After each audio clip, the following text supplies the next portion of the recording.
Hello, thank you for joining me and welcome to the O'Rourke Report. I am really behind. I'm really behind. Okay, I think I'm up to here.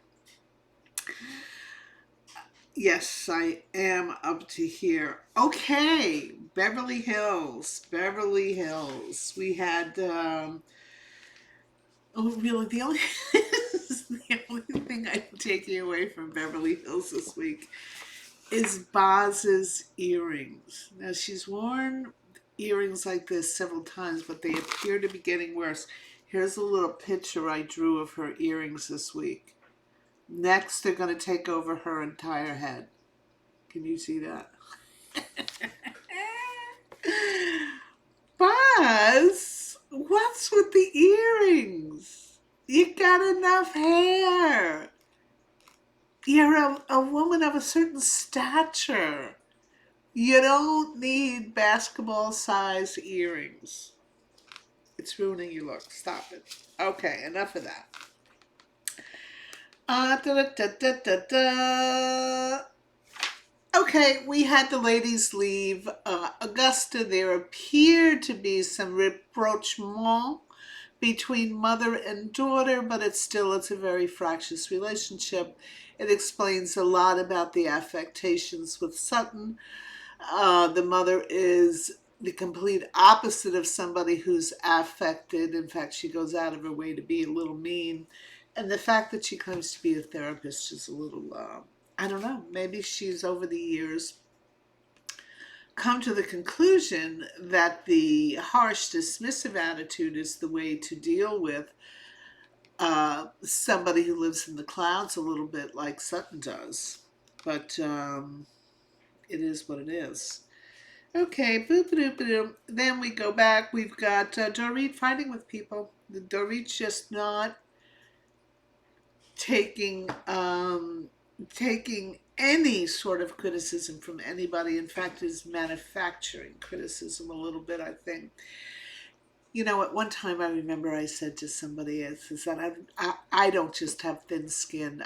You touch me and I go right to the nerve. That's what's happening right now with Dorit. She doesn't have any skin. It's not a question of being thin skinned.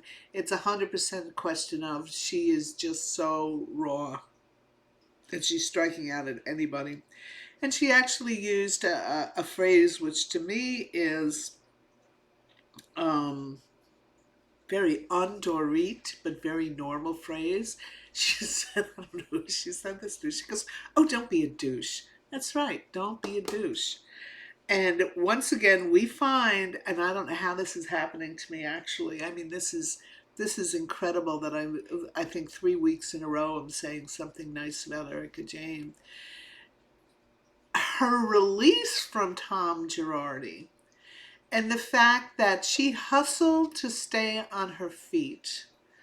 She still, albeit it's a tiny little house compared to what she used to have, she still lives in Hancock Park, which is an extremely exclusive area of, I believe it's part of Beverly Hills. Uh, and she just is happy as a lark. And she's the voice of reason. She is the voice of reason. And I'm really, oh God, I don't even know how these words are actually coming out of my mouth. But I'm actually starting to like Erica Jayne as a person. Wow, wow, wow. Congratulations, Erica Jayne.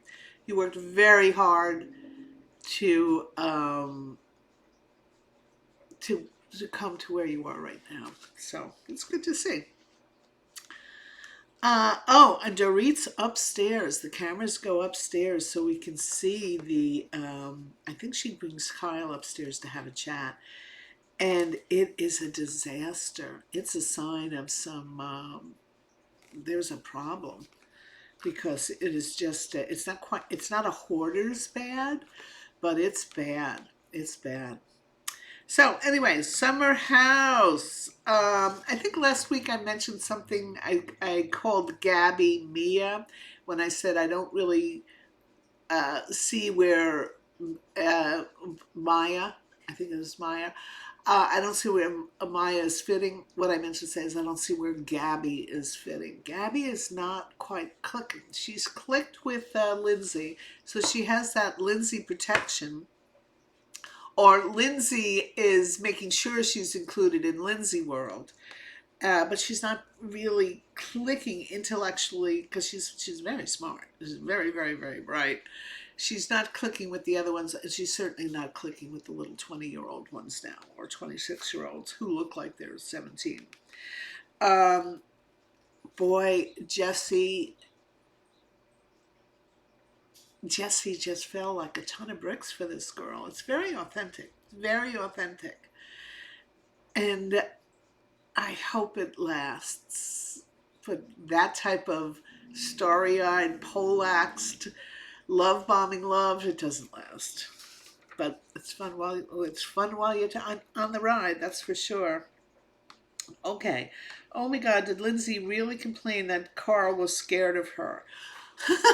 Lyndsay is incredible, isn't she? At one point in her confessionals, one of her main complaints is that Carl is scared of her. Well, Carl should be scared of her. She is unpredictable. You never know when that mouth is going to go off, and she is a landmine. So poor Carl, he's just trying to not rock the boat. He's trying to make it as easy for her as he can. She's sensing that trepidation, and she's chastising him for it. Let Lyndsay be Lyndsay. Oh, and by the way, Carl created dinner for everybody, and it was a masterpiece. So, Carl, if you're going to be doing the cooking, and everybody else pitched in to clean up the house, except for Paige, what a surprise. Little princess toddled off into her bedroom. Or at least the camera didn't show us her doing any cleaning. But that was no surprise. But the big story, I think, of Southern Charm, not Southern Charm, Summer House, was the relationship, the budding relationship that looks like true love on his part. He's just, he's enamored. Okay, we're going to go on to Southern Charm. Shep's declaration of love in that email to Sienna was cringe times 100. Cringe times 100. Unbelievable. Your freckled lips. Poor Austin and Craig. You know, and I really, Craig sincerely is trying to help Shep, and he's saying sincere things. I think Craig is concerned on a friend level that Shep is really being ridiculous. And then as we find out, this girl Sienna did, I don't know if it was TikTok, I saw it on Instagram, a post of everything that happened from her perspective, and she had the receipts.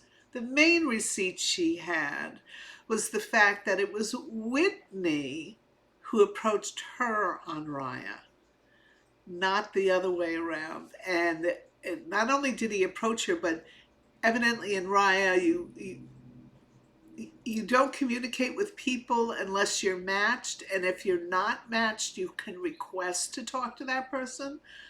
Whitney had requested, you see it right on the receipt that Sienna shows. He approached her, they had not matched, he approached her, and you can see the extent of the interaction on the screenshot that Sienna shows up, which is Whitney approaching her saying, hey, how are you doing? And her just going back, fine, how are you? And nothing more from that. So let us banish from our minds the thought planted there by the lovely Miss Patricia that Sienna was trolling around looking for Southern charmed people to hook up with. This is not what happened. So, I have to laugh when we see Shep bring Sienna to dinner. Shep leaves at one point to have a conversation with, I think he has a conversation with Austin, and that leaves Sienna at the table with Madison, Craig, and Rodrigo. They make quick work of getting to the bottom of the relationship, and they find out that Sienna, doesn't consider this a monogamous relationship. She doesn't even consider it a relationship. So banish that from your mind, Madison, Craig, and Rodrigo. She's very forthcoming about that. Even the next day, when they decide the group of people are going to split. Some are going to go snorkeling. The other one are going to go to some, I guess, island barbecue joint. And Shep is going to do the snorkeling part, and Sienna decides she doesn't want to go snorkeling with Shep. She'd rather go get the barbecue with the other folk, and she asks if she can join. And I think it's Craig who says to Shep, of course, Sienna's not there. He says, "Wow, that's really off. Please look at what you're seeing here, Shep. She doesn't even want to spend time with you." And he convinces Shep to call her up and say, "Listen, unless you're going to go snorkeling with me, the other ones don't really want you along for the barbecue." Said it a little bit more diplomatically than that, but basically that's what he said to her. And so she's starting to put two and together and coming up with four.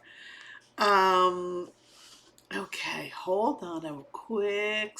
Yeah, I've got a little note here that I'm starting to think, and I'm talking specifically about Shep, that this whole, and this is for any cast member that's been on a successful Bravo hit for, in this case, 10 years, that the cast members